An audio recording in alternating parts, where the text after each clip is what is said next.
Hello, everybody. I am Fadila Shaib, speaking to you from WHO headquarters in Geneva and welcoming you to our global COVID-19 press conference today, Friday, 6 November. We have the privilege to welcoming 3 health ministers from Indonesia, South Africa, and Thailand. Unfortunately, the Minister of Uzbekistan is no longer able to join us as planned. The health ministers will share their country's experiences on preparedness and response to COVID-19. I will let Dr. Tedros introduce their excellencies. The Director General, Dr. Tedros, will be joining us remotely. Present in the room are Dr. Mike Ryan, Executive Director, Health Emergencies, Dr. Maria von Kerkhove, Technical Lead for COVID-19, Dr. Stella Tiongong, Director, Health Security Preparedness, Dr. Jawad Mahjour, Assistant Director General, Emergency Preparedness, Mr. Steve Solomon, Principal Legal Officer. In the room also is Dr. Sumya Swaminathan, Chief Scientist, Dr. Maria Angela Simao, Assistant Director General, Access to Medicines and Health Products. Welcome all. Simultaneous interpretation is provided in the 6 UN official languages plus Portuguese and Hindi. Now, without further ado, I will hand over to our Director General, Dr. Tedros, for his opening remarks and for him to introduce our guests. Dr. Tedros, you have the floor.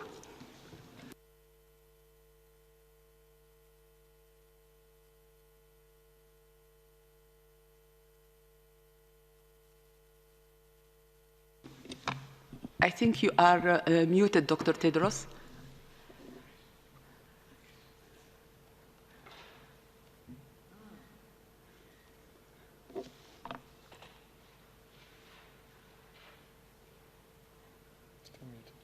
He's still muted.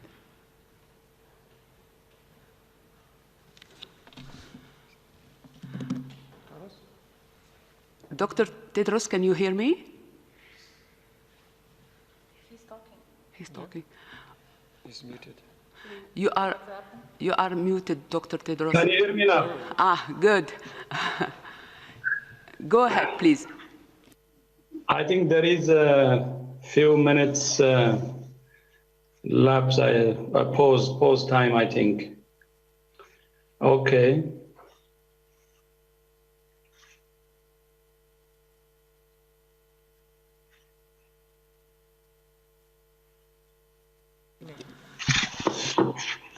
Good morning, good afternoon, and good evening. In the summer, Africa was certified as wild polio-free. This marked one of the greatest public health achievements of all time, driven by millions of health workers reaching every child repeatedly with an effective vaccine and a unique partnership between WHO, UNICEF, Rotary, CDC, the Bill and Melinda Gates Foundation, and Gavi. Global polio eradication remains achievable. However, the COVID-19 pandemic hurt momentum as polio and immunization efforts were suspended. This left children, especially in high-risk areas, more vulnerable to killer diseases like polio, measles, and pneumonia. And now we are starting to see outbreaks of this disease. We need to turn the tide quickly and ensure no child is left behind. Today, WHO and UNICEF are jointly launching an emergency appeal to rapidly boost measles and polio vaccination. While the world watches intently as scientists work to ensure safe and effective vaccines are developed for COVID-19, it's important to ensure that all children receive the life-saving vaccines that are already available. We estimate that $655 million is needed to address dangerous immunization gaps in children in non-Gavi eligible countries. This is a global call to action for all donors to stay the course and not to turn their backs on the poorest and most marginalized children in their hour of need. While the COVID-19 pandemic continues to evolve, we must take all opportunities to learn and improve the response as we go. Many countries heard our call back in January when we rang our highest alarm by calling a public health emergency of international concern. They worked closely with us and followed the parameters set out in the strategic response plan that WHO outlined on the 4th February. They have conducted reviews, shared data and experience, and honed their response to their national experience and unique situation on the ground. As the pandemic unfolds, as countries have reflected, they have used intra-action reviews to make their responses stronger. This kind of self-analysis review is what the world called for during World Health Assembly back in May. An intra-action review uses a whole of society, multi-sectoral approach, acknowledging the contributions of all relevant stakeholders involved in COVID-19 preparedness and response at the national and subnational levels. By reviewing and adapting the current preparedness and response strategies and identifying what's working well and what needs to be strengthened, the review gives countries the opportunity to change the trajectory of the pandemic. Intra-action reviews not only help countries improve their COVID-19 response, but also contribute towards their long-term health security. To date, 21 countries have completed them and others are in pipeline. Today, we're happy to welcome the Ministers of Health from Indonesia, the Kingdom of Thailand and South Africa to share their experience and lessons from COVID-19. I would like to first introduce His Excellency, the Deputy Prime Minister and Minister of Health of the Kingdom of Thailand, Deputy Prime Minister Anutin Charnvirakul. The floor is yours, Your Excellency.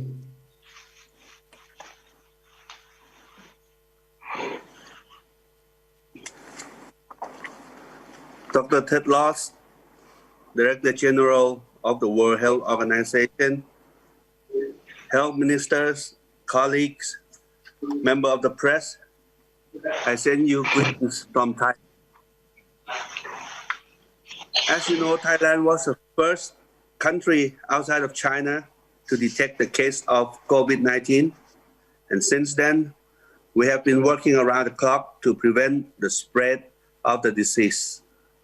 Several strategies are employed, such as comprehensive case identification, rigorous contact tracing, and quarantine. Thai people are well complied with the social measures of wearing masks, hand hygiene, and physical distancing, resulting in effective controlling of the spread of COVID-19 in our country.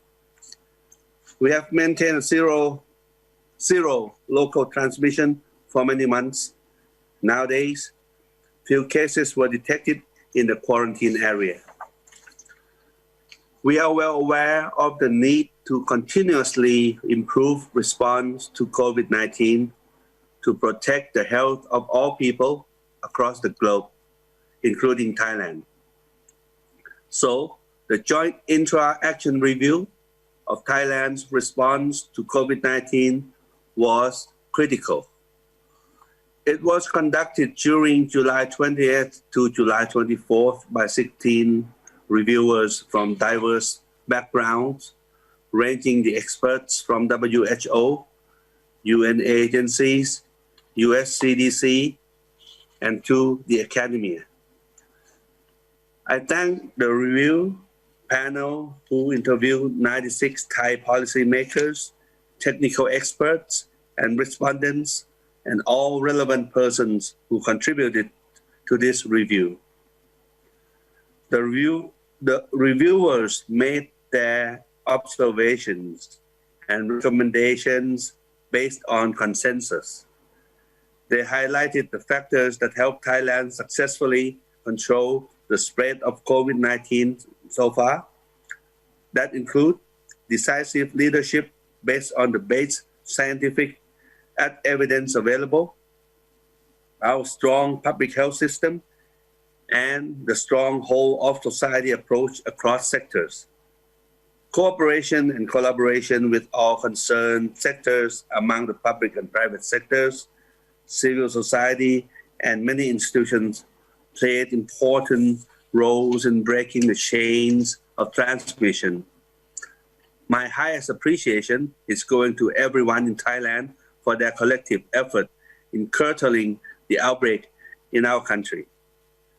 Besides our strengths, the review identifies that challenges for further improvement. First is to integrate information around COVID-19 and maximize its benefit. Second is to expand our surveillance systems by improving capacity to detect cases and increasing more efficiency of our emergency operations centers. Third is to advance the integrated digital data system for managing the situation and ensuring health security for everyone on Thai soil. Distinguished colleagues, IAR report reminds us the strengths that we need to maintain. At the same time, it advises us that the challenges we need is to address. We commit to improving our response to COVID-19 by working closely with relevant stakeholders. In this regard, I would like to thank all of our partners who have worked with us on the report, including WHO, various UN agencies, US CDC, and national colleagues in the academic sector. My special thanks is going to my colleagues at the Ministry of Public Health and all health workers who provide services across Thailand. Finally, I appreciate the role of the media and in disseminating and advocating news and information that helps us communicate with the public more effectively to prevent the spread of the disease. Only together can we win the COVID-19 pandemic, and we shall win. Thank you very much. ขอบคุณครับ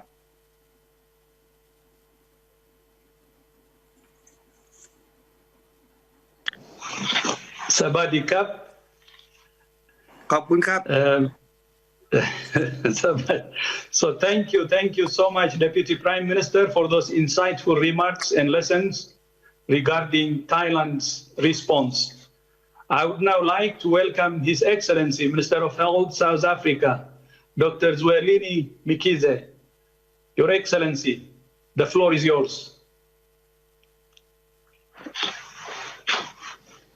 Thank you very much, Director General, my brother, Dr. Tedros, Honourable Ministers, representatives from various countries in the Departments of Health, and members of the media and the public. I'd like someone to help me share the slides from your side, if that is possible. Thank you very much. I'd like to just take a quick walk through our journey on the COVID-19, and therefore I'd like to go to the next slide. The presentation is just going to give us a quick overview, and then why are we going to intra-action review, what lessons have we learned, and the way forward. Next slide, please. This gives us a sense of the journey of the South African the fight against COVID. All the red lines there indicate how we've moved on the heavy lockdown and went downwards in a risk-adjusted way until we got to level 3. And then, of course, you'll see that that's when the surge started early in June, and then up to July when we're 13,000 positive tests per day. And then it started declining, and thereafter, when it was to plateau, went to the next level of the lockdown. We've continued on a plateau now, and at this point, we've even started opening up international travel. Next slide. At this point, we have got 1,500 to 2,000 daily new positive cases, 732,000 cumulative cases, 91% recovery and 2.7% fatality rate and 41,000 active cases. Thank you. Next slide. This is the toolkit. I think all of us have used this, from governance to case management to tracing to tracking to information to human resources and all the issues that we've had to employ. Next slide.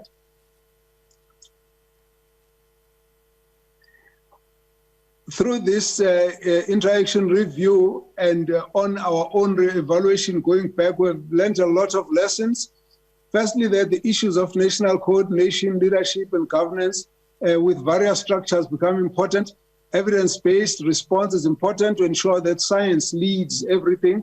The strengthening of emergency procurement processes, excuse me, to mitigate against corruption. Strong primary health care is important. Issues of fatigue must be given attention to. Close collaboration with labor and other social partners. Public-private partnership is important. Harnessing of power of technology, digital contact tracing is also important, and information dissemination. And the issues of continued vigilance and aggressive response to cluster outbreaks, continued assessment of capacity of projected multisectoral and multifactorial impact. It's important to know that we need everybody to be touched by our response on this matter. The economic impact is a major issue. The country and the citizens and the poor have to be protected, and that the impact of COVID and non-COVID health services is also something that we have to take into account. Next slide. This is how, as we observe at subnational level, we've still kept the plateau, but there are indications of clusters breaking up and showing a slight increase in some of the areas. And so we're watching over that. And that's why the intra-action review becomes important. Next slide. And the concerns that we have to take into account at this point, which is why we have to focus on this intra-action review, is that there's pandemic fatigue in the population with low adherence to public health measures, exhaustion and fatigue in the frontline workers, whom we must thank for all the work that they've taken in fighting this COVID-19, even if they themselves became victims, ensuring that they're well protected, well trained, and well motivated. And then, of course, we take into account the possible resurgence that can be made worse by the factors above. And also the delay in the vaccine still keeps us vulnerable.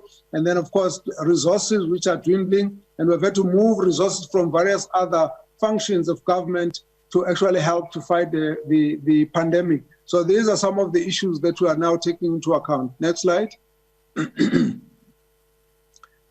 So in our case, we're very grateful for the support of our international partners, led by the WHO. Using the WHO methodology, we volunteered to work on this, and we've gone right to involve already 8 of the 9 provinces have already conducted their intra-action review. And then we've got a team of 35 WHO search personnel who have come in to reinforce our technical experts on the ground. Next slide.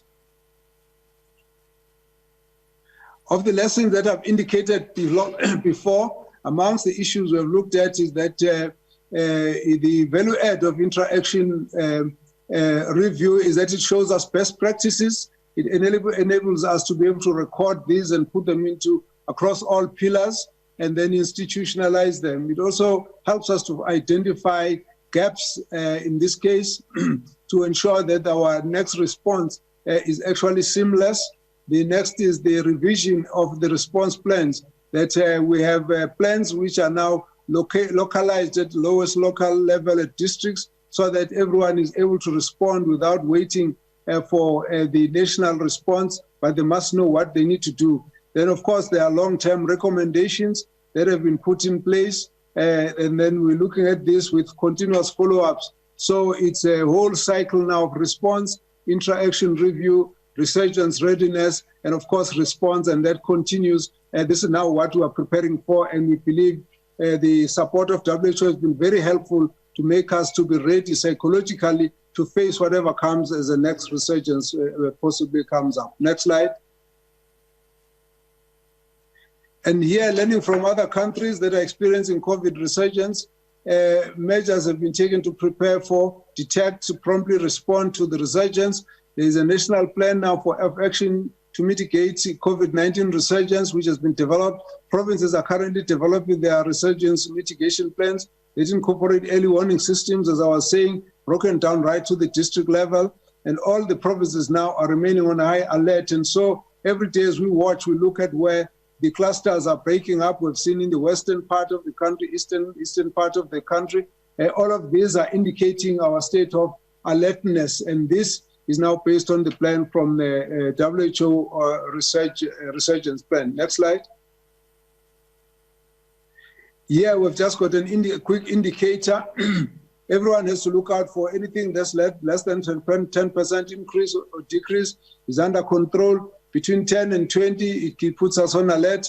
Now we're looking out for over 20% increase. That's indicating resurgence. And these are some of the key lessons that we have got from our intra-action review and the plans that we have developed together with the WHO as our partners. Next slide. So basically our recommendation is that intra-action reviews are valuable exercises that enable countries to recalibrate their responses. And in this case, in South Africa, it has really benefited us greatly. And the intra-action reviews provide great inputs for adjusting the system and plans for readiness for a potential resurgence.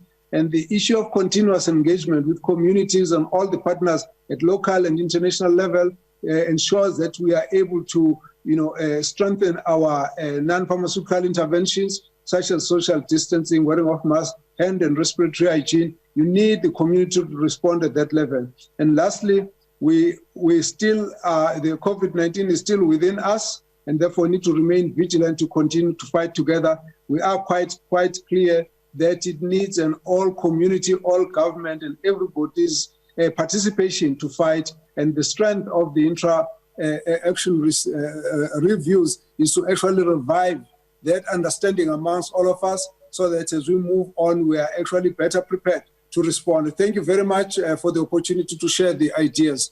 Thank you very much.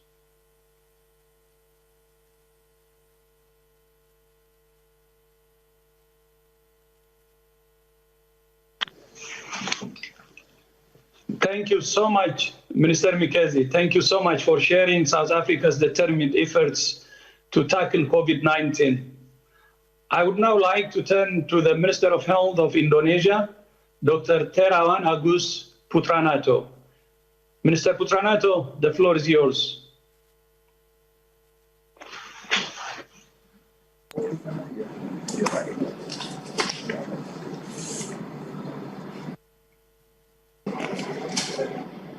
Dr. Tedros, Director General of the World Health Organization, my fellow colleagues, Minister of Health from Thailand and South Africa, ladies and gentlemen, good morning, afternoon, and evening. It is a pleasure to be invited and participate in today's event. The Ministry of Health of the Republic of Indonesia, supported by WHO Indonesia Country Office, has conducted a national intra-action review for COVID-19 response on 11 till 14 August 2020.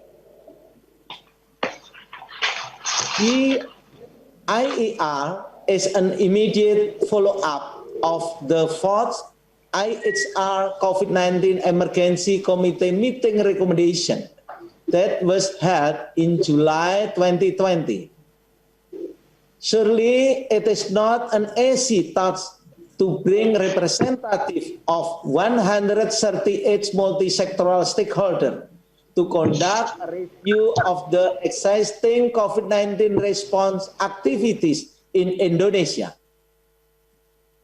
However, under the leadership of President Joko Widodo and the coordination of the COVID-19 Task Force Chief, General Luhut Binsar Panjaitan, representative from the technical unit within the Ministry of Health, other related ministries and government agencies, the national and regional COVID-19 task force, military and police forces, provincial and district government, hospital and primary health service facilities, laboratories, universities, professional associations, state-owned enterprises, and international organizations have been committed and been actively involved and contribute to the whole process of the IAR. The involvement of the multi-sectoral stakeholder on the review is imperative in gaining a multi-perspective view of the COVID-19 response in Indonesia. This is particularly important because the IAR in Indonesia covers the 9 key pillars of the COVID-19 response, which consists of the pillar of 1, command and coordination. 2, risk communication and community empowerment. 3, surveillance, rapid response team, and case investigation. 4, point of entry, international travel and transport. 5, laboratory. 6, infection control. 7, case management. 8, operational and logistic support. And 9, maintaining essential health services and systems. Indeed, active participation of such multi-stakeholder is a key for a success IAR. Equally important, the multi-sectoral involvement in the IAR has also increased the acceptability of the IAR recommendation by all stakeholders. As a result, the IAR recommendation have been used in the revised COVID-19 health sector operational plan at the national and subnational level, as well as in updating the COVID-19 partner platform. IAR recommendation contribute to the improvement of the multi-sectoral stakeholder command and coordination at the national and subnational level. It also strengthened the periodic monitoring of response plan indicator, including surveillance and laboratory coordination, as well as improved contact tracing, testing, and triage at health facilities to avoid exposure of patients and the health workforce to COVID-19. Enforcing the implementation and monitoring of large-scale social restriction and empowering the community as agent for change through COVID-19, key messaging and engagement were also considered as one of the area for improvement. Furthermore, the IAR suggested improving telemedicine to prevent COVID-19 exposure and maintain essential health services such as immunization, tuberculosis, HIV, and non-communicable diseases program as part of ensuring the continuity of essential health services. Indonesia, which also include the IAR result as a reference for the IHR State Party Annual Reporting in the 74 WHE. Ladies and gentlemen, Indonesia is of the view that reviewing the operation plan of COVID-19 response through the multi-sector stakeholder intra-action review is one of the best practice to collectively identify best practice, gaps, and contributing factor for correction action in the COVID-19 response effort. From our point of view, the result of the IAR review has provided input for Indonesia to improve multi-sectoral preparedness coordination in line with the multi-sectoral preparedness coordination framework that was published by WHO in May 2020 to strengthen coordination for a better health emergency preparedness. Thank you. Terima kasih banyak. Thank you so much, Your Excellency. Terima kasih.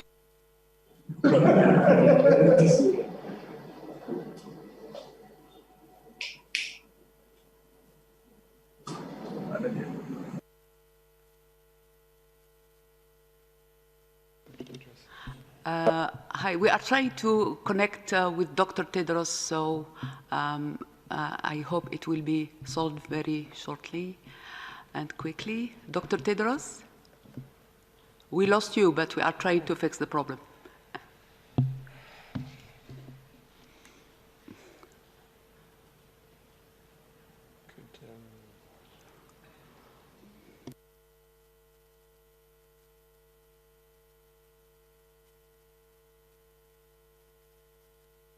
Yeah.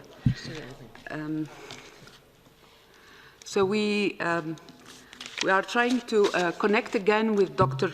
Tedros, but once we are trying to fix this, I would like to remind journalists to raise their hands if they want to ask a question, to get in the queue, and I would like also to ask them to unmute.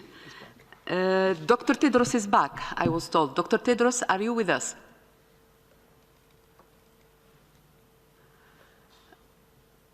Dr. Tedros?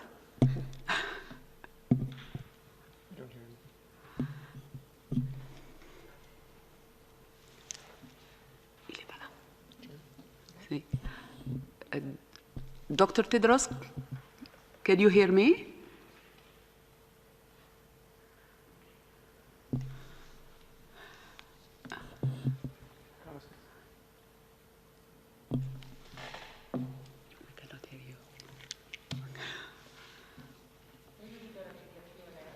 Yeah. Can you hear me? Yes, very well, DG. Go ahead, please. After, I think, the interruption, it needs 30 seconds to unmute. That's the configuration. So I was hearing your voice, but not mine. Okay, so I was saying, terima kasih to His Excellency Minister Putranato for sharing Indonesia's efforts to suppress COVID-19. Your Excellency, terima kasih again. By conducting reviews in real time and sharing lessons to the world, these three countries have reflected a blueprint for how countries can suppress COVID-19 and break the chains of transmission. You can do exercises, you can do simulations, but the best time to look at your emergency response capacity is when an emergency is happening.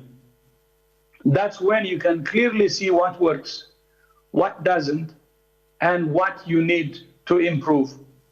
There is hope, and now is the time to double down on efforts to tackle this virus. Wherever a country is in terms of the outbreak, countries can turn it around by driving a whole of government and whole of society response. It's never too late. While we invest and test vaccines to prove they're safe and effective, I encourage all countries to learn from Thailand, South Africa, and Indonesia and work to suppress this virus today with the tools in hand that we know work. We can save lives and livelihoods and end this pandemic together. I thank you. Thank you, Dr. Tedros and our distinguished guests. I will now open the floor to questions from members of the media. I remind you that you need to raise your hand by using the hand function, the raise your hand function, in order to get in the queue. And please make sure you are unmuted. And please, reminding journalists to ask only one question. We will start the session question and answer session with Stephen Howard from Travel News Asia. Stephen, can you hear me? Stephen? Stephen, can you hear me? Yes, hello, can you hear me? Yeah, hello. You can ask your question. Please go ahead. Hello, and thank you for taking my question, and thank you for all the work that the WHO does. My question is for Kun Anutin. Thailand is currently looking at reducing the quarantine from 14 days to 10 days. I would like to ask, please, what is the research behind this? When do you expect that to happen? And what are your thoughts on such a reduction, please? Thank you. Thank you, Howard. Mr. Sharvirakul, do you want to answer this question? Minister of Thailand.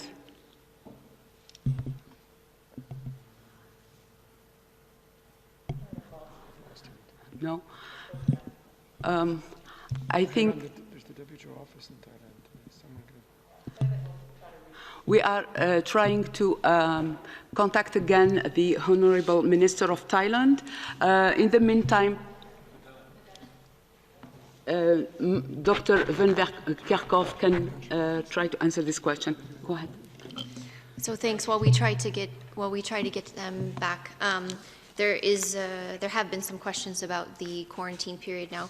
This is the time in which a contact of a confirmed case needs to be separated from other individuals. We call that quarantine. And WHO's recommendation on this is based on what we know of the incubation period, which is the time from exposure to the time that someone develops symptoms. Our guidance for incubation period is 14 days, and that's based on the amount of time that most individuals, 95% of individuals, will develop symptoms after exposure. And so what we've outlined is this 14-day period, and there are some countries that are discussing the possibility of reducing that time period based on a number of factors associated with their response and the capacity to provide supported quarantine. What we understand from a number of countries is that if they do reduce that 14-day period, they're considering adding testing as part of that. But there is a balanced approach that if there is a reduction in that 14-day period, there are some risks that are associated with that in terms of missing the potential cases onward. So what we have is our outline based on the science and based on what is understood to be that incubation period. That's where that 14-day comes from. Thank you. The next question is for Kate Killand. Kate, can you hear me?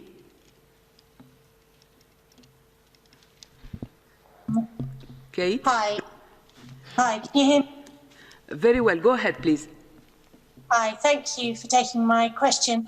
I'm interested in what's happening with mink farms in various parts of the world. We've had a major cull in Denmark announced this week. And I wonder, is the WHO advising other countries that have mink farms whether they need to do similar things, close them or cull their herds? And are you also worried that this spread to livestock might happen with other types of livestock and with mutations happening and then it coming back into the human population? Thanks for this question. So I will begin, but we also have Dr. Peter Benenberg, who's online, who's our animal-human interface focal point. So I will like to ask him to supplement this answer here. So yes, I'm sure you've seen the reports of the circulation of the SARS-CoV-2 virus in minks. We've been seeing this for a number of months now. And what we understand is the minks have been infected with contact from humans. It circulates in the mink, and then it can pass back to humans. And so there's always a concern when you have circulation and transmission from human to animals and then animals to humans. So there is a number of activities that are ongoing to understand the situation in Denmark. We had a very good call with our colleagues in the European Regional Office and ECDC, and also the State Serum Institute in Denmark. And this is the group that is evaluating the strains that are being identified in these mink. And so the findings that they've found, they've seen some variance in some of these strains that have some mutations. And I'd like to remind you that mutations are normal. These types of changes in the virus are something that we have been tracking since the beginning. And you've heard me say many times that WHO has a global laboratory network, and we have a specific working group that is looking at virus evolution and looking at these changes. Each one of these changes, each one of these mutations, whether they're identified in mink or they're identified in humans, need to be evaluated, because we need to determine the importance of each of these and if any of these changes means that the virus behaves differently.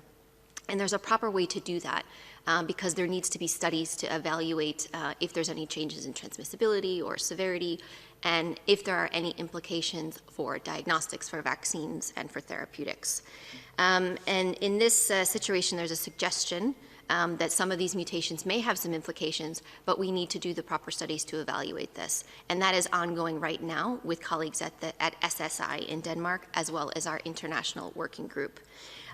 We are working with our regional offices in Europe, in Wipro, and in the Western Pacific and in the Americas, where there are mink farms, because there are many mink farms all over the globe, and looking at the biosecurity on the mink farms, looking at the surveillance that's happening in these mink farms, and to support countries in taking the right steps to prevent the virus to continue to circulate in minks and to prevent spillover events from happening. So the immediate steps that are taken in Denmark is to limit further spillover of the virus, and then making sure that these minks are culled, and that Denmark has made some announcements on how they are going to do that. But I'd like to ask Peter if he could supplement this by talking about how we work with FAO and OIE and our partners in support of this. Thank you. Dr. Peter Ben-Mbarak, are you online? Peter? Yes. Yes. Yes. Please go ahead. All right, thank you. Yes, we are, of course, working closely with our colleagues in FAO and OIE who have the more areas of expertise and specialty around the different animal species and the way they are bred and the risk associated with that. And it's clear that with mink, different countries have different farming traditions, and in some countries the farms are easier to protect in terms of biosecurity measures and so on than in other countries, and that explains partly why some countries have been able to control outbreaks in their mink population while other countries have had difficulties doing that. And to the second part of your question about the risk to see something happening in a similar way in other animal species, food animal species in particular, there the risk is much less for two reasons. Why is that the first studies that have been conducted on pigs, chicken, cattle, and so on show that these species are not at all susceptible in the same way that mink are, for example. So even if these animals were infected, they would not be able to sustain and spread the disease in the same way. And the second reason is that the way we produce pigs and chickens, in particular in modern farming systems, allow us to keep these environments totally isolated and secured from a contamination point of view. So it will be much easier to contain and prevent the disease coming into these environments if these species were also susceptible to the virus. Thank you. Thank you, Peter. And I would echo your words there on biosecurity. Animals are farmed for all kinds of different reasons, and it is really important when they're farmed en masse that we have adequate biosafety, adequate risk management measures, and this is an issue all over the world, and it's something we continually speak about. The animal-human interface is very dynamic. and it is even with having testing and having awareness of SARS-CoV-2, it's taken time to establish how widespread this virus has been in the mink population, and then human to mink and mink to human transmission. It just shows how complex and how dynamic this interface is, and how complex some of the answers are when you try to work out the significance of any one of these events. I think that is what the teams are working together, scientists all over the world, and on the epi side, on the clinical side, on the laboratory side, are working together with our Danish colleagues to establish those facts. We have briefed and worked very closely with our colleagues in the European Regional Office, with our Regional Director, Dr. Hans Kluge. We've also been in close contact with the European Centre for Disease Control. I know that this data are being sent around in the European Early Warning and Response System, and I know the European Union is acting. ECDC is the surveillance centre for the European Union, and I know the Danish colleagues are also reaching out across Europe themselves. So there's a lot of very good work and coordination ongoing, and WHO, we're just in the process of completing a first risk assessment on this specific event, and we will be communicating with our member states in the coming hours today. Thank you, Maria. In order to summarise the situation for all of our member states and any ongoing risks, we'd like to thank everybody from the country to the regional to the global level who are working with us. This is the work of science, to establish the facts, to assess the risks, to manage those risks, and do that in a flexible, rapid and dynamic way. Thank you, Dr. Ryan. I would like now to pass the floor to Jamie Keaton from Associated Press. Jamie, can you hear me? Good morning. Thank you so much, Fadila. This question, there's so many questions to ask right now, but there is one that's really pressing, and I hope that Dr. Tedros can address it.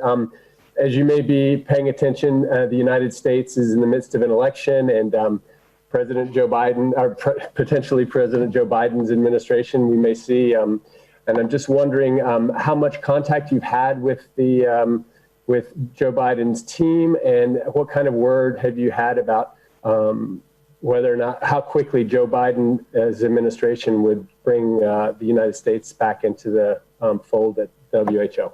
Thank you.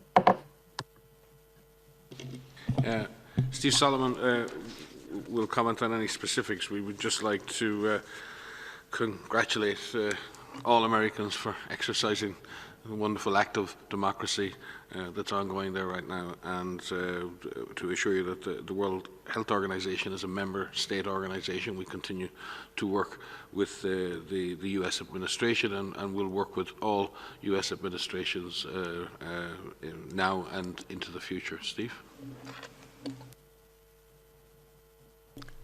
Thanks, Mike. I can only reiterate that the Secretariat, based on principles of neutrality, works with all administrations. We will continue to work with the administrations in all of our member states and do so cooperatively and in accordance with the principles set down in the Constitution and any decisions that the World Health Assembly adopts in that regard. Thank you. Thank you. I would like now to invite Adela Suleiman from NBC to ask the next question. Adela, can you hear me? Hi there, yes.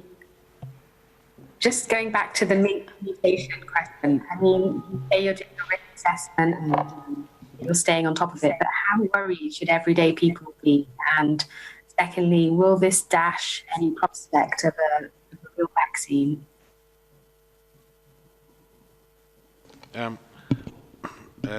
Sumia may wish to comment on the specifics regarding vaccines. No, I think it's very important to recognize that these types of things happen all the time. This is a global pandemic, and many millions of people are infected, and many millions of animals have been exposed, and we've seen different types of animals who've been themselves infected with this virus, and there's always a potential that the virus can then come back to humans. And that is a concern because mammal species like mink are very good hosts in a sense, and the virus can evolve within those species, especially if they're large numbers packed closely together. So in that sense, we have to look at that viral evolution. We have to create the biosecurity around farms like that so that there's not that contact back with human populations, and we have to address all of those issues. But no, right now, the evidence that we have doesn't suggest that this variant is in any way different in the way it behaves. It may have a slightly different signature, but it is still the same virus. What we have to evaluate over time is whether that virus has any difference in transmission or clinical severity, or whether there is any implication for diagnostics of vaccines. But we're a long way from making any determination of that kind. And Sumia may comment on the vaccine issue. I know this concerns people, but I believe we're a long way from making any determination there. But Sumia is an expert in this field, so I will defer to her knowledge and wisdom.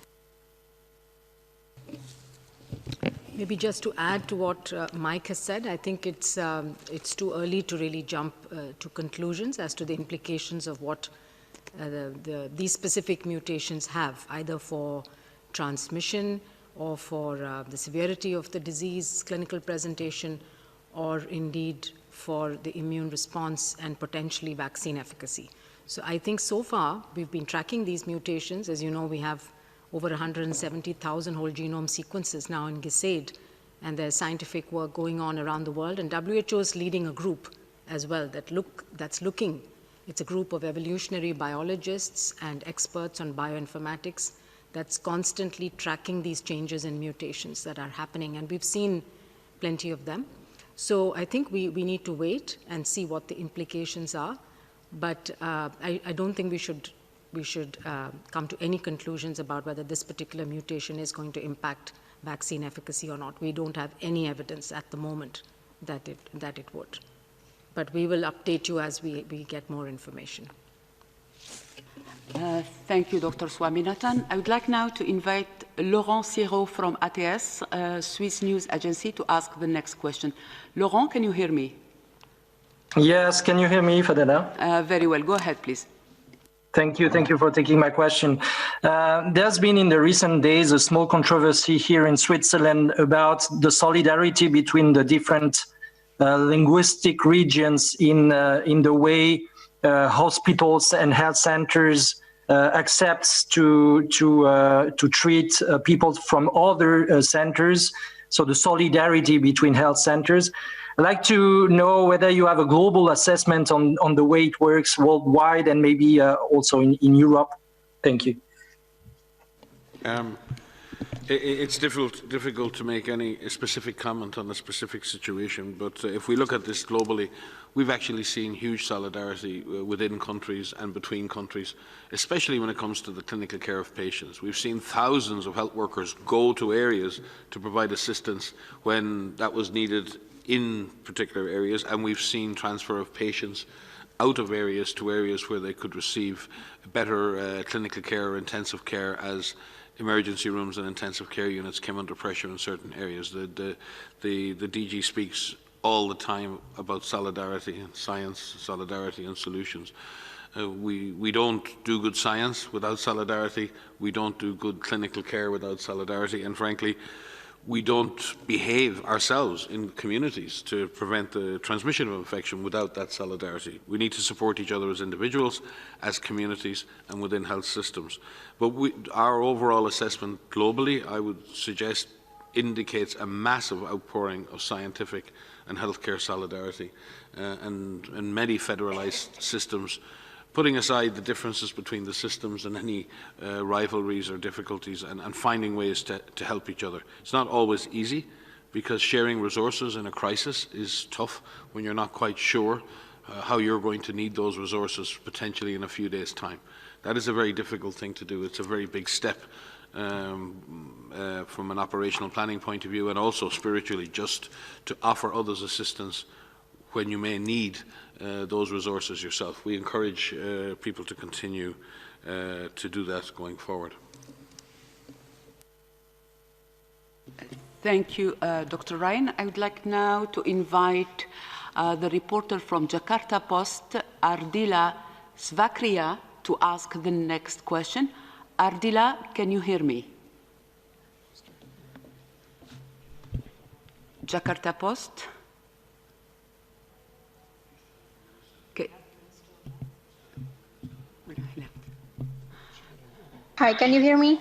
Yeah, very well. Go ahead, please. Yeah. Okay. Can I still address a question to Indonesian minister or?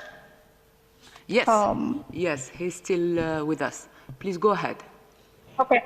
Okay. So as Dr. Tedros said, the IAR has allowed countries to learn about what worked and what did not work in the countries in terms of their response to COVID-19. I'd like to ask the minister, so from the IAR that Indonesia has conducted, what didn't work and how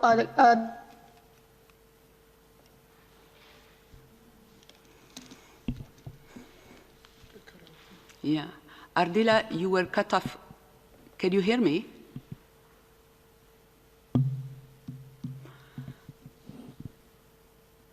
Ardila, can you hear me? Hi.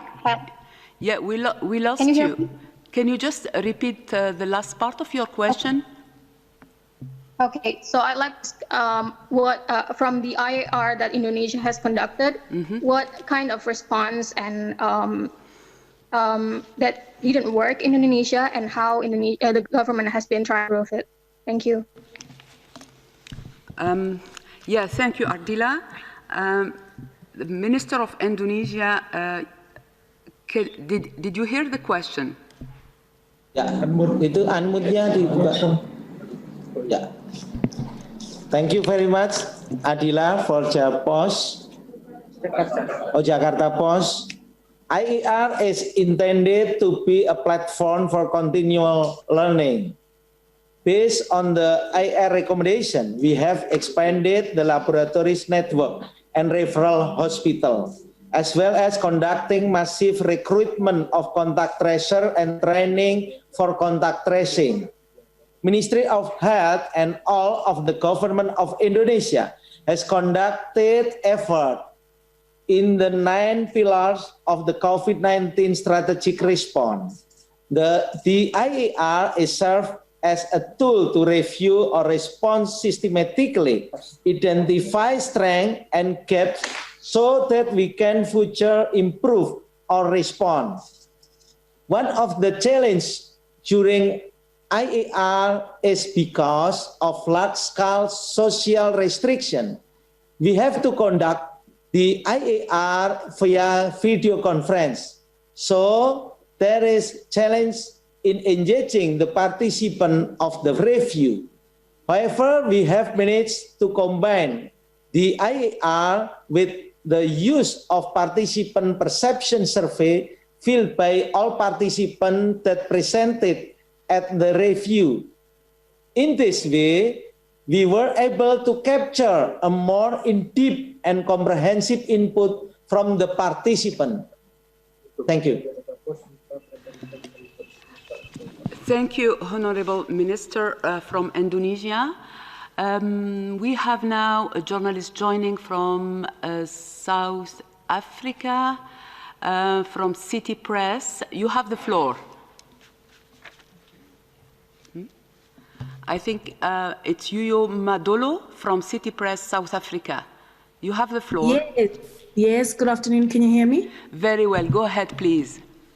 Hi there. It's actually William Mkhize from City Press newspaper in South Africa. I have a question for Minister Mkhize. He had spoken about the country having an indication of clusters of cases in certain areas. We've seen a report showing that in the Eastern Cape alone, there were 758 new cases on Thursday and growing hospitalizations. Is there a confirmed resurgence in that province? And can you talk us through that province's plan to mitigate against a resurgence and the factors that are influencing this rise in cases? Thank you. Thank you, Yuwo. Honourable Minister of South Africa, Minister Mkhize, are you online? Yes, thank you, sir. Thank you very much. So thank you for the question. Indeed, we are observing in a number of areas where there are cluster outbreaks that are showing the areas where we've picked this up been in some areas such as in the Western Cape, in the Eastern Cape. We get these clusters, and therefore we have to go in and make an assessment as to what extent do they constitute cumulatively what we should call a resurgence. So we are observing the fact that there is activity that is showing numbers that are a bit higher in some of the areas such as Nelson Mandela Bay and some of the border areas bordering the two provinces of East and West provinces, mainly due to some of the movement, particularly seasonal farm workers and so on. So there's work that's being done on a regular basis so that you can classify it as a resurgence when we've actually got all the factors properly evaluated. But there are clusters, we are looking at all of them, and at the right time we'll be able to indicate whether in fact there's something that requires additional action. The province has had quite an improvement in the Eastern Cape with the new team that was set in place to go and help to improve the response. And so over the past, since July coming this way, we have seen a lot of improvement, and therefore some of their capacity in terms of bed numbers, oxygen utilization have actually not really been ever exceeded. And so we do believe that if there's any change, we should be able to respond as we have done in the past. Thank you very much. Thank you. I would like now to pass the floor to Mark Webster from CGTN. Mark, can you hear me?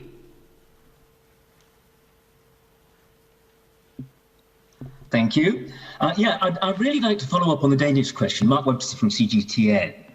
It really is, as I understood it, that this particular mutation doesn't pose any immediate danger, according to your experts. So therefore, presumably it would be totally premature to carry out a mass cull of mink. Thank you, Mark. Yeah. So thank you. I didn't actually hear a question in there. But what I can say is what is the situation as we know it, as we've described. So there are variations in these viruses that are identified in mink, and in the specific situation that we're talking about in Denmark is there's one virus variant that has been found in 12 individuals, 12 humans. And so what the authorities are doing is that they are looking for the extent of infection if there are other cases with this particular variant.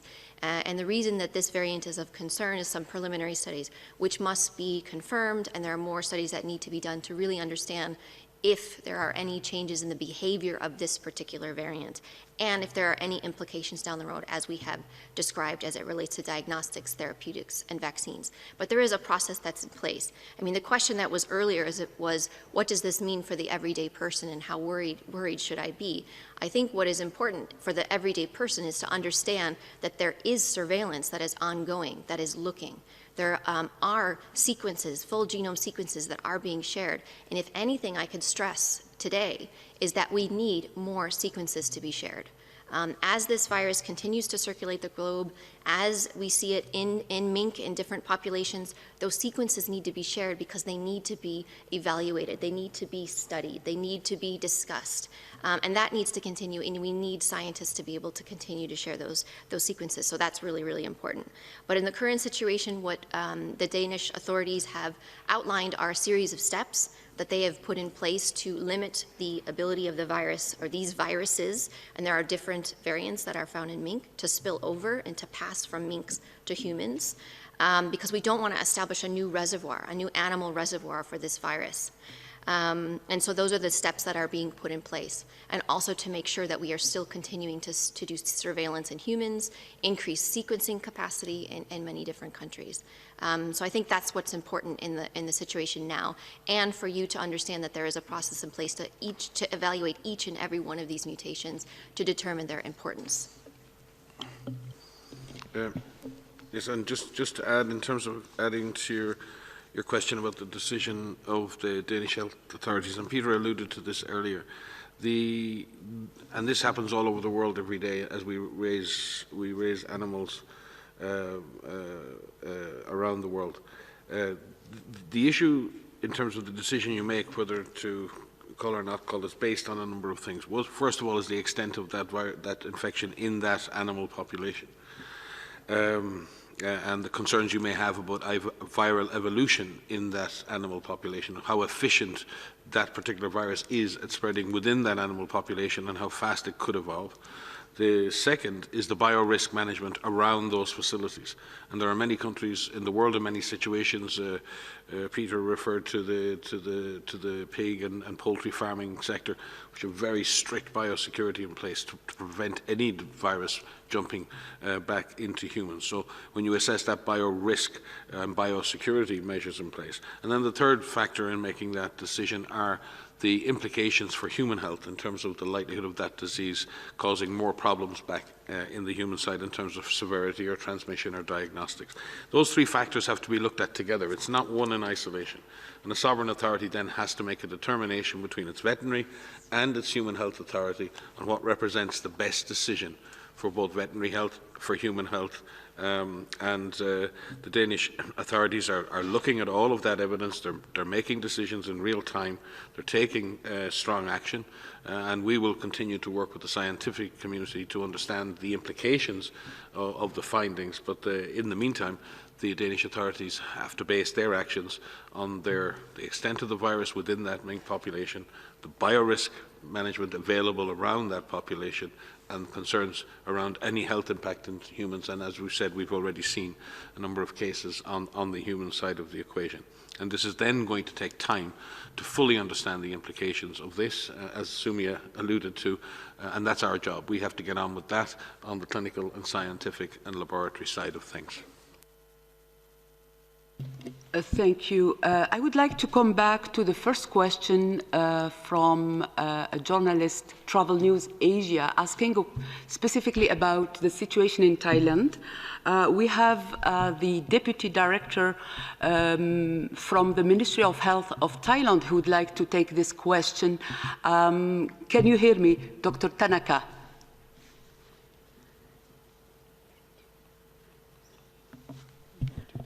You are muted.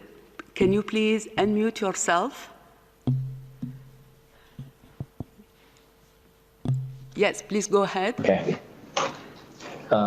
Thank you very much for the question and give us an opportunity to answer this question. In Thailand, we plan to reduce the quarantine days from 14 days down to 10 days, but not for every country. We plan to implement it to the low-risk country first, and then after 10 days, the travelers can come out of the quarantine, but they still need to report to Ministry of Public Health, and they will have what we call limited travel. They can travel, but their schedule have to be reported to the authorities, and then they can travel to only a few limited spots, and they cannot go into the large gathering, or they cannot go into certain places where we still prohibited them to go. So that is our plan, to reduce the quarantine days to 10 days. And we hope that with this plan, we can still be very, very safe in taking the traveler into our countries and prevent the case from increasing as well. Thank you very much. Thank you. I would like just to give the full name of the speaker, Dr. Tanarak Plipat. He is Deputy Director General, Department of Disease Control, Ministry of Public Health, Thailand. Thank you, Doctor. I would like now to ask the reporter from GG Press to ask the next question. Can you hear me? Yes, I can hear you. Can you hear me? Yes, very well. Go ahead, please. Okay, thank you very much for taking my question. My question is about Taiwan, and I would appreciate if Dr. Tedros could answer this. Many countries and associations are again demanding WHO to accept Taiwan as an observer to the World Health Assembly next week. So my question is, I'd like to know if you are going to invite Taiwan as an observer to the meeting. If not, please tell us why. Thank you very much. Thank you. I would like to invite Steve Solomon, Principal Legal Officer, to take this question. Thank you. Thank you very much. And thank you for that question. The resumed session of the 73rd World Health Assembly will begin on Monday, so this question is very timely. But before I answer your question, and I will answer your question, related to that very importantly is the issue of technical issues, technical health issues. And on technical health issues, WHO works with everyone, everywhere, in Taiwan, China, everywhere. This helps ensure that there is no gap in achieving one of the principles of our Constitution. I'm going to read that principle because it is so important. The principle is that the enjoyment of the highest attainable standard of health is one of the fundamental rights of every human being, without distinction of race, religion, political belief, economic, or social condition. This principle is written into the DNA of WHO staff. So our technical work with Taiwanese health experts is very broad-based. It focuses on COVID. It focuses on a broad range of health areas. We've shared that with you. You can find a list of these areas where we cooperate technically with Taiwanese health experts and health authorities on our website. And that is available and that is kept updated. But I will take a moment just to give three important new developments in that areas of our work with Taiwanese health authorities. First, we are working with them through the COVAX facility. That is the facility that is designed to ensure equity with respect to the development and access to COVID vaccines. We are working with them through the Pandemic Influenza Preparedness Framework, which is a framework designed to strengthen protections and safeguards with respect to pandemic influenza. And we are working with them through direct discussions and conferences, and in fact, with Dr. Maria Van Kerkhove, we briefed Taiwanese CDC officials just this week, and that is an ongoing effort. Now, as to your question with respect to observership, that is participation in the governing bodies of the World Health Organization, particularly the World Health Assembly. What WHO is the key point to understand here. WHO is an intergovernmental organization. This means that countries make the policy decisions. The DG and the Secretariat must operate within the context of those decisions and in accordance with those decisions.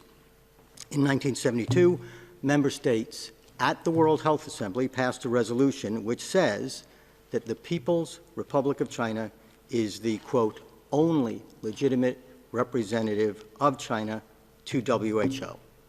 That resolution still stands. And Taiwanese involvement at the Health Assembly as an observer continues to be a question for member states. In fact, since 1997, this question has come up 14 times. And each time, member states have decided against inviting Taiwan as an observer.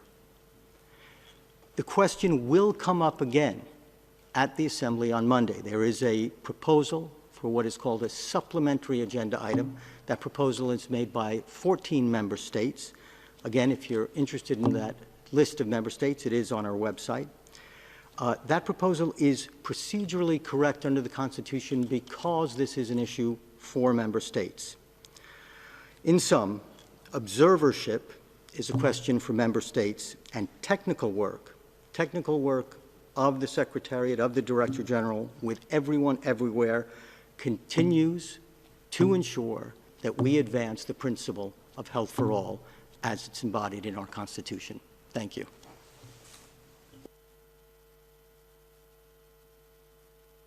Thank you so much. This virtual press conference has been now in progress for more than an hour, but I would like to give the floor to Dr. Van Kerkhove for additional information. Thanks, Fidel. I'll be very brief. Just to supplement what Steve has said on the interaction with Taiwan colleagues, scientific colleagues, there has been an active, really wonderful exchange with colleagues and scientists from Taiwan CDC and others. I've briefed them myself 4 times throughout this pandemic, and it's been an exchange of sharing, the global situation and some of the recent concerns we have, but also hearing from them as well how they've handled the pandemic and the current situation there, and then an exchange of lots of questions back and forth. So it's been a really good, very positive exchange. And also we have a number of scientists who are part of our technical networks, as Steve has said, and have been part of our technical networks throughout. So on a scientific level, it's really great. And we work with, as Steve has said again, and as the Director General said, we work with everyone, everywhere. We're all in this together, and we are all constantly learning from each other. So on the scientific front, the solidarity and the unity and the collaboration that we have seen in this is really heartening, and it will continue throughout. Thank you. Before I pass the floor to Dr. Tedros, Dr. Ryan would like to say something.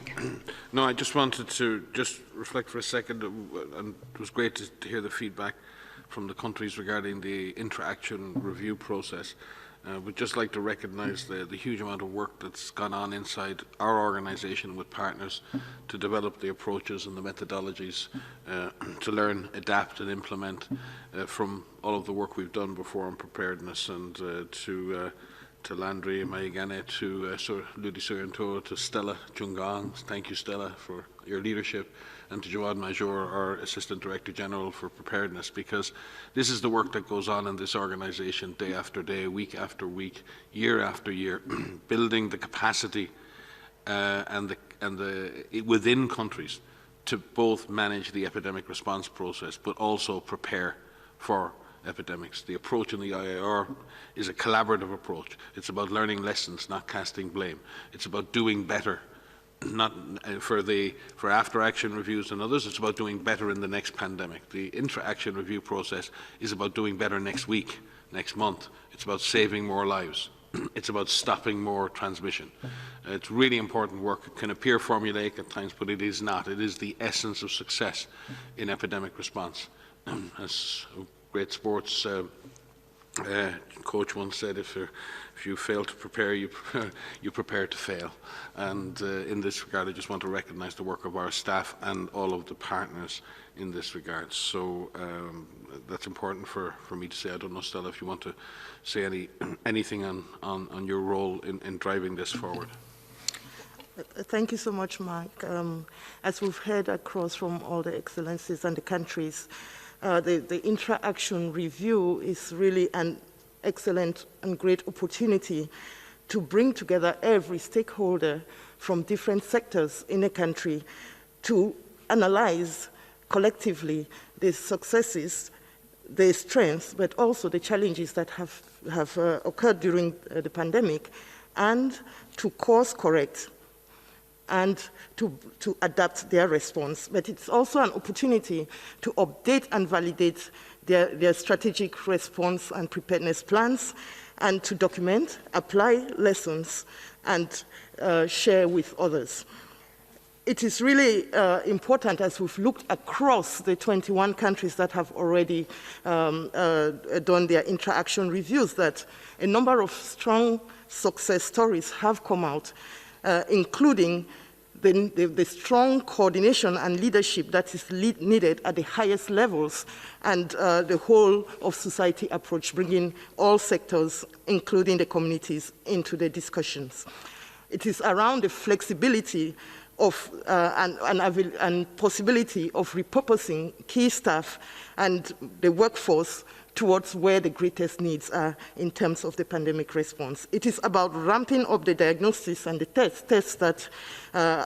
testing that occurs in countries, but not only ending there, following through with appropriate public health measures in terms of contact tracing, quarantining of contacts, and isolation of the sick. Some challenges too have come up across the 21 countries that have conducted IARs. And these, especially in the early phase of the response, where the lack of equipment, supplies, and robust supply chains and procurement processes have been identified as a challenge and one that should be addressed in moving forward for other countries. But also the community levels, empowerment and participation, as well as the surveillance at the points of entries, providing timely information for evidence-based decision-making, and the ability to have in place business continuity plans, especially ones that would allow the provision of essential services and in the countries. So it is really important that countries continue to conduct the intra-action reviews and that they continue also to integrate the findings into their strategic plans, but not only that, into their national action plans, as we see that many countries are actually facing concomitant outbreaks along with the pandemic. It is important also that countries should continue to share their reports and their experiences with other countries and with the global community. Thank you. Thank you, Stella. Powerful words. And one last thing. I know, Fidelia, you're going to kill me, but I just want to reflect and amplify one message from the Director General's speech, because so many hundreds of thousands of workers, millions of health workers and others have worked for decades to bring measles under control and try to eradicate polio. The appeal today been launched by WHO and UNICEF is close to the heart of so many national and international health workers. We've got so close in polio eradication. We're getting closer in measles, though we've taken a few steps back. We need to reignite immunization as a primary, the primary measure within primary health care. It is absolutely vital we don't potentially win a battle against COVID and lose the battle against polio or measles at the same time. Too many people have sacrificed too much. So I would just add my voice to the call today to use polio and measles as a way of reigniting our immunization systems. And in doing that, we will, number one, reach some very cherished goals that we have. Number two, we will build the power and the agility and the flexibility and the effectiveness of the immunization systems we're going to need to be able to be successful in the delivery and safe vaccination against COVID-19. These two objectives are mutually aligned, they're mutually supportive, and polio eradication and measles elimination represent some of the most cherished goals of mankind. So let's try to get behind the appeal launched by WHO and UNICEF today. Thank you.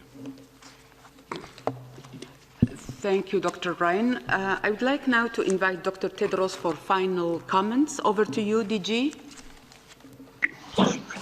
Thank you. Can you hear me? Very well. Thank you. So I'd like to, first of all, concur with what Mike and Stella have said. And I would also like to thank His Excellency, Deputy Prime Minister Charnavirakul, His Excellency Mr. Mkhize, and His Excellency Minister Putranto for joining us today and for sharing their experience on intra-action reviews. Thank you so much also to all journalists who have joined us today, and see you in our next presser. Thank you. Have a nice day. Thank you, Dr. Tedros. I would like just to remind journalists that we will be sending the audio file and Dr. Tedros' remark right after the press conference.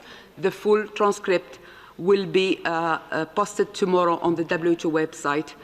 Finally, as you know, next week is the resumed session of the World Health Assembly from 9 to 14 November. I would like to inform journalists that no press conference on COVID-19 are planned for next week, but of course, if the need is to have one, we will keep you informed. So thank you and have a great day.